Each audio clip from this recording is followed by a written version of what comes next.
What's good, YouTube? It's your boy Dean's Controversy Boxing, man, and I'm back at you guys today. I appreciate you stopping by, man. For all the guys that support me, man, I appreciate that.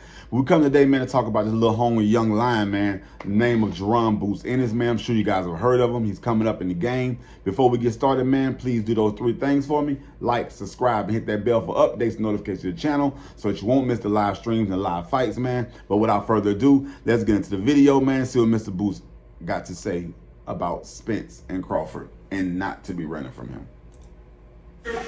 All righty, and I'm with the amazing Mr. Boots Ennis for Fight Hype. This is Joe Sanlaquido coming to you from Bosie's Dungeon. Mr. Ennis, expectations for 2022? 2022 is going to be the best year of my career so far, and it's time for us to shine and take over this welterweight division. And we just waiting on a date right now, and when that date get locked in and the opponent get locked in, we're going to continue to show in the world why I'm the best fighter out. We're the best fighter in the world, period. With that being said, man, like, I mess with Errol Spence, man. He's one of my favorite fighters, man. Terence Crawford, he's a good guy too. Both of them guys are in their primes. They're doing their thing in the welterweight division.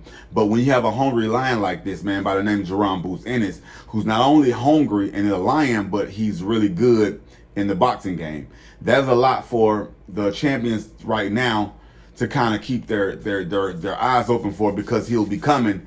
And a guy like that that's hungry and young and good, it's trouble for anybody, man. So y'all keep your eyes out for your boy Jaron Ennis, man. He will be doing something in the welterweight division, man. He will make a name for himself, or a bigger name for himself, because he has a name already. How are you looking at this? You looking at 2 fights? You looking at 3 fights in 2022? What exactly are you looking at? Honestly, probably 2 or 3 fights, but if we didn't get 2 big fights, that'd be perfect. But I gotta stay busy. I want to stay sharp and just keep progressing and keep getting better each and every fight. I want to keep showing my talent and my ability. So what are you weighing now? 190, 200? No. I stay in shape. I stay on, just joking. Stay in some type of shape is the key, because you never know when you're gonna get a call. But I don't think you're the type that would get that last second call. I mean, you never know. Anything can happen. Somebody could get injured or something. He said about that last second call because Jaron Ennis is pretty good, and ain't no fighters trying to use him as a replacement at the last minute, because it's a high-ass risk, man. But that's what he mean by the last-minute call when nobody calls Jaron. Talking around what 154 right now? 150? I'm not sure. I don't check my weight, but okay. Yeah, I ain't too crazy, too big. This time next year, you and I, when we speak again, you gotta have a belt around that waist. This time next year, I will at least have 2 belts, if not all the belts. That's the goal, this year. At least 2 belts or all the belts, man, like, for real. And I truly believe that the words he's saying, because his confidence and his drive is 1,000, man. Y'all go check that boy out, man. Jaron Ennis, man. It's the goal. It's the year for me to take over, like I said before. And I'm expecting to at least get 1 belt this year, and then on to the next, and then bigger and better. Try to be undisputed welterweight world champion, and then go do the same thing at 154 and then 60. So it's the start right here. Okay. Do you still think guys are running away from you? Say that one more time. Do you still think guys are running away from you? I mean,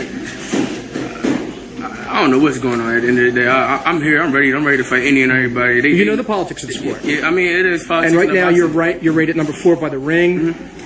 You're considered. A lot of people turn around. I've certainly written it already, and I'm going to write it again. You're one of the breakout stars of 2022, but you've been one of the breakout stars. Right. I'm not saying you beat Errol Spence, but guess what, Boots? I'm not saying Errol Spence is beating you either. Yeah. I think you can hang with anybody in the world at 147. I'm not saying Terence Crawford beats you, but I'm not saying you beat Terence Crawford. I'm saying these are fights that need to be made, and these are fights that should be made. I'm ready and I'm waiting. Those guys, they know, and that's why they won't take a fight like me. But I mean, they all great fighters. But at the end of the day, everybody got to eat. And like I said before, this the start, and they can't keep put me to the side. I'm going to make my statement in this boxing game in this welterweight division, and I will start this year. Gotcha. So you're looking at March? You're looking at April? Probably March, April. We just waiting on a date right now. I'm waiting to start camp. I'll probably start camp next week, so get locked in and stuff. So gotcha. Right now I'm just staying sharp. And then after that, possibly June? Probably July or August, something like that. Okay. All right. Any predictions? Any predictions on what's going to be ahead for Boots Ennis when you and I speak again in October? You said in October? Yeah. Predictions. Give me a prediction on what's going to happen. I'll at least be, you know, ranked number 1 in one of the belts and or have one of the belts by October. You know, that's the goal. And, I will be world champion this year. It's no more games. I'm not playing. I'm here to take over this division. That being said, man,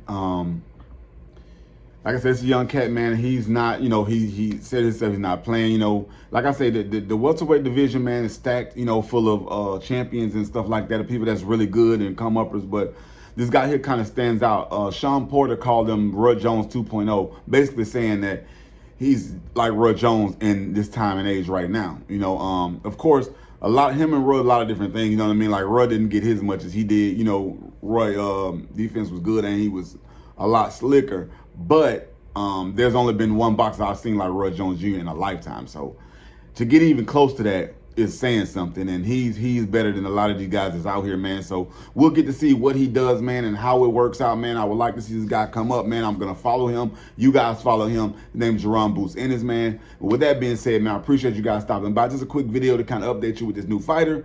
Well, I won't say new fighter, you know, new fighter that's on the radar that's coming to bring damage to the welterweight division. But with that being said, appreciate you guys stopping by. It's your boy Dean's Controversial Boxing. Love all you guys. Thanks for being supportive to me, man. And I'm out till next time. Peace.